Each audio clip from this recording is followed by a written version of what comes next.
Was that Krusty? Krusty the Clown? So what's up, girl? You ready? Ooh, I forgot to restock hot dogs. Did you eat breakfast? Did I give her breakfast? No, I work before breakfast. So I have a bunch of food. I just didn't restock. That's probably enough for you. Um, so crap. Let's see. I need to fix where my handle is too. I got it on the wrong side. You know, stupid stuff that I see. Hey, good girl. Let's go food, right? Good. She said, I want that shit. Okay, look. We're at the schoolyard, right? So when I come to the schoolyard, I'm just going to talk corrections and punishment real quick. These big energy guys, I would have her on a slip lead because the slip lead, the pressure of it helps settle them down. So, and the reason I'm saying this right now is because I'll forget about it. So there's this trust technique guy I've been watching. He's like, you use this tool, then you're gonna have to go to the next tool. That's the opposite of what training is. Training is if you use a tool, you use it to get them to a certain level, and you go down and down and down. And the people that say tools you have to go to the more aversive tool, the people that say that, they'll be the first ones to say, oh well, let's put them on medication, and then you do the training on medication, then you wean off the medication. You have to do all that same training at all those levels. It's the same thing with tools, right? So you would use a slip lead to help get them into the brain wave that they can think and understand, right? And then once you get that, then the slip lead is where you go to get on the collar. So say, hi girl, say this girl is say she's with a little old lady. This is the only times I've ever suggested using a prong collar is with people that, one, aren't going to do the foundation work that they need to do, and two, they're way outpowered and it's dangerous for them to handle the dog. Dangerous as in not by getting bit, but being dragged down the street, pulled over and injured, right? So say you use a prong collar on a dog. You use a prong collar, then you're going to go to the slip lead, or ideally you're going to go just to their thing. Or some people will use the prong collar and you end up just not using it because they learn to walk right and be with you however you want them to walk, right? So anyways, the point is, the idea of tools just like treats and the positive stuff, right, is to get away from it, not to have to use it all the time. It's the same idea, right? So anyways, on the way out here, right, so the martingale I think is one step down from the slip lead, right? It works in the same action as a slip lead, and that's another thing. These people that talk about, oh, slip leads and prongs, they're going to be the first ones to put a head halter on or a no pull harness, right? It works in the same principle. It applies pressure and the pressure comes off when you get what you want, and then the dog does that behavior because the dog doesn't want the pressure. It's the same thing. It's all just a bunch of lies and propaganda. Good girl. So on the way here, this is what I do. I let her kind of walk and do whatever she wants, right? Now, if she starts pulling real hard, I do this. That right there, friends, is a punishment. That's a punishment. Good girl. Look, now she's not looking over that way. She's looking to me, right? It's not a big deal. Now, ideally, can we get there with all dogs by not even having to do that light of a punishment? Sure. I mean, not all dogs. Some dogs, maybe even a lot of dogs. But sometimes these big energy guys, good girl, you're going to have to take the regular food though. I'm going to have to just offer the regular food, right? So there. Good girl. That's her yielding to the leash pressure, right? She hits the leash pressure, and you saw that one, I didn't do anything. So there's a difference. Now, here's the other part. If you saw how light, she's in front of me, so I got to do that outside turn. You saw how light the one punishment is, right? If she's pulling harder, then you have to do it harder. That's how you settle down these crazy guys. You have to use pressure and corrections. Or you can do in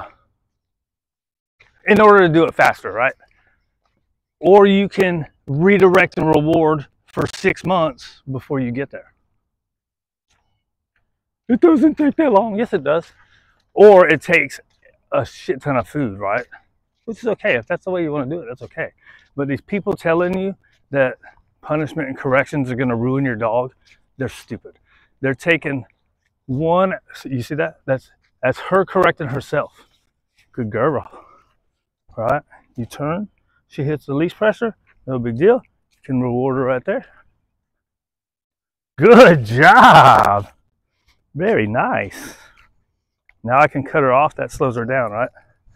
And I'm not big on, like, there's a dog over there. Yay, good girl. Right? She just gets excited. So I should watch my energy right there. That should be a calm one. Good girl. Right? Because she gets excited about the dogs, and then she wants to jump all over everything. So if I'm like, yeah, good girl. Now, I think there's a kind of, good job. It's kind of a line right there, right? You want to be as exciting as that stuff, or more exciting, really. But you also have to watch being too excited, because we keep them in that excited state, right? So dogs that are easily overexcited, I try to be more calm, right? Like Ginger, when I first started working with Ginger's reactivity, she's overstimulated, right? So with her, I want to be calmer. I had, who was it? Then once I got her calmer, then I could start rewarding by coming to toys, right? And all that stuff is just kind of a feel of the dog. You see there, she's trying to pull real hard. Oh, here's the other thing. If you're using a correction when they're pulling, people always do this. That's just pulling them. That's not doing the correction. That's kind of not as good as a correction, right? So say she's pulling, you got to give to get. Give to get. So she's pulling, you go, you got to go in first. Right? You see how she could care less about the fact that I'm on the end of this leash? You can fix that through corrections, or you can fix that through giving her a shit ton of food. What do you want to do? Oh, good girl. I can be more exciting. Good girl. Let's make it food. Good. There she goes for food, right? Once I did a little movement, she goes for the food. Make the food more exciting. We call a reward event. Right? Now see, if you want her to not be painted, you could correct. Right? She's not doing anything bad. And I don't care about that. And it's not going to change anything if I do that here and then she goes somewhere else. It doesn't do anything. This is kind of what we want. I just don't like them going in front of you. Now, that's kind of unfair because on the way down here, I let her walk in front, right? But I feel like it starts carrying over, right? So they see like certain areas, I get to get away with crap, right? So like that, look, good girl. Any kind of pressure or correction that you're gonna do, punishment, whatever you want to call it, it's always when they're not paying attention to you and looking the other way. I personally like if you correct or punish or use pressure when they're facing away. I like when they turn and disengage from whatever it is to say good, right? Some people say not to do that because it's kind of confusing. I think it's marking that disengagement point, right? At least that's the way I was taught, so that's what I lean on. But I was taught not to use any correction. Oh my God, you're gonna hurt the dog. Shut up. Right? She's really pretty good with just doing redirection. It just takes a lot. I just wanted to show the corrections. So what she does do when she sees dogs even across the street, she'll start jumping to go at them. So when they do that, I just do like this. Boop, boop. All right. Don't forget about me. I think she looked at me and I didn't get to mark it.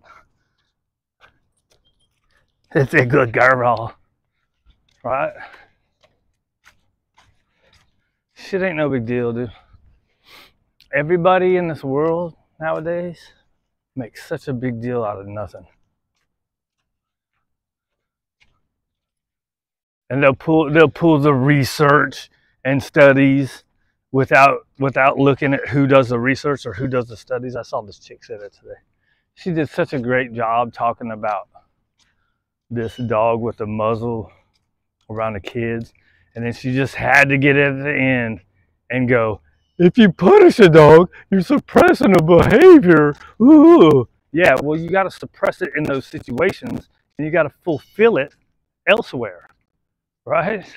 It's so stupid. Of course we want behavior suppressed. And if you suppress a behavior in this instance, they're not going to then just skip that and escalate. So stupid. There's zero logic to it. We have all this research that says if you train with aggression, you're going to have... It's so stupid. So corrections and punishment shouldn't be, hey, look, like right there, right? She's pulling off hard. What is that? So what does that do when they do that? It starts hurting your shoulders and your elbows, right? This, I don't care. She's moving with me. Is it kind of mixed signals? Maybe. Right there. She wants to stop me, or she wants to sniff. So we go. People are just so stupid. Because nobody knows how to think. The problem is people these days don't know how to think. They're being told what to think and what to say, and they just blindly do it. Which I did at first too, because that's what my schooling said, right? When the schools and education system tells you something, you think it's unbiased real information, but it's not. And here's the other thing. When somebody does a video and they're like, I'm a certified trainer, so what? You don't even know that. Well, I guess you do have to say, you don't have to say I'm a certified trainer. Tell people you're a trainer, because people put it out there, stuff all the time, like mine. What you doing, girl? So there's a little pressure, right? I don't know what I was doing right there, busy talking. Good girl. Right, so how long did it take for her to get like this? That's what you need to do before every walk. Redirect, calm them down. Oh, that's the other thing. I've been playing with her first to get her down a level, right? And so at some point, that's good, but at some point, you want to turn that play into a reward for her paying attention. Initially, you need that crazy energy down so she can learn. Then once she gets some level of learning, right? Some people say they got to be perfect before you go. Settle down. As long as they have something to fall back on, then you can start going when they're hyped up, right? Good girl, right? So there she hit the pressure and came back on her own. She's starting to lose interest in me. I'm going to change direction. Right? And no big deal, right? So at some point, you have to, I like to use play to get engagement from them first and get rid of some energy so they can learn. Once they have some bit of knowledge, it's at least something to fall back on. Then I'll start doing play afterwards as a reward for working. Did I already say that? I guzzled my, you see, so right there, people can be like, why are you kneeing the dog? I'm not, I'm walking. She's sticking her head in front of me. Uh-oh. I didn't have to say uh-oh, I don't know what I did. I guzzled my cappuccino. And I was exhausted. The only time I can tell coffee works is when I'm really exhausted. If I'm not really wore out, coffee doesn't do nothing to me. It's just there. Ha, good girl. Whew. Ready? Sit. Have we never did it on this side? Good. Break. I should have said yes. Whatever. We're not putting in that much work. That's a bad excuse. The king of bad excuses. I don't know about the king of it. Pretty good at it though. It's human nature, right? They say, why fight? Tell them that it's human nature. Why fight? You ready to go crawl on this stuff? I think that was too long. We might just have to go play. 15 minutes. Yeah, we need to just go play.